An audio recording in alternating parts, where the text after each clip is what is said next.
গত ২৭শে নভেম্বর খুব ভোরে হঠাৎ আমার ফোনে অচেনা এক নাম্বার থেকে কল আসলো। প্রথমে বিরক্ত লাগলেও বিপদ মনে করে তড়িঘড়ি করে রিসিভ করতেই ওপাশ থেকে শুনতে পেলাম, শুভ জন্মদিন, শুভ জন্মদিন পাগলা, ৩০ বছরের শুভেচ্ছা। মনে মনে অবাক হয়ে গেলাম, আমার ৩০ বছর হয়ে গেছে। এই তো সেদিন না হাফ প্যান্ট ছেড়ে ফুল প্যান্ট পরা শুরু করলাম। চোখের সামনেই যেন ভেসে উঠছে স্কুল বন্ধের দিনগুলোর কথা। ঘুম থেকে উঠেই মুনাইম ও আফজল আমার বাড়িতে চলে আসতো। প্রায় সময় তো ওরা এসেই আমাকেই ঘুম থেকে জাগাতো। পরে একে একে আলিনুর, আজিজুর ও ইয়াসিনের আগমন ঘটত। কিছুক্ষণ ঘরে বসে আড্ডা দেওয়ার পরে একসাথে মিলেমিশে বেরিয়ে যেতাম রনিদের গ্রামের উদ্দেশ্যে। ওকে সঙ্গে নিয়েই যাত্রা শুরু করতাম যে কোনো এক সবুজ মাঠের উদ্দেশ্যে।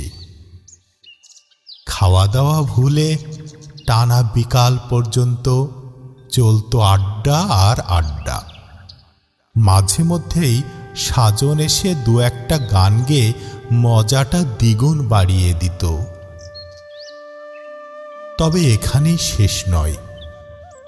কোনো রকম সন্ধ্যা ঘনিয়ে এলেই আতিকের দোকানের প্রতিটি চেয়ার টেবিল যেন আমাদের জন্য অপেক্ষা করত।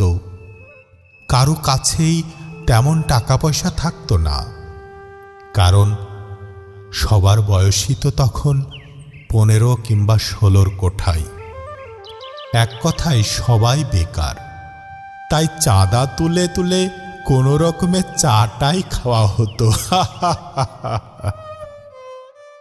রাত 7টা-8টার দিকে আনোয়ার, রাজন, নাজমুল, সানি, শিমুল, সাইদুর, রাসেল, জুবেল, রফিক, ফাহিম ও মিজু প্রমুখ এসে যুক্ত হতো আমাদের সনে।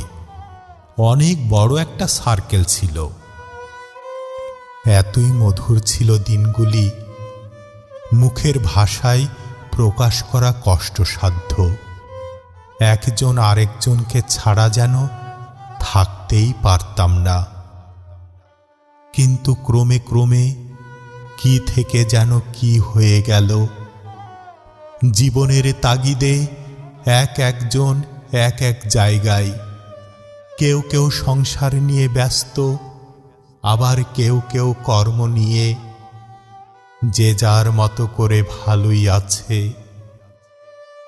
পরিশেষে সমাপ্তি এই বলে যে আমরা যেন কেউ কাউকে না ভুলি। স্মৃতিচারণে সুজেল পাগলা।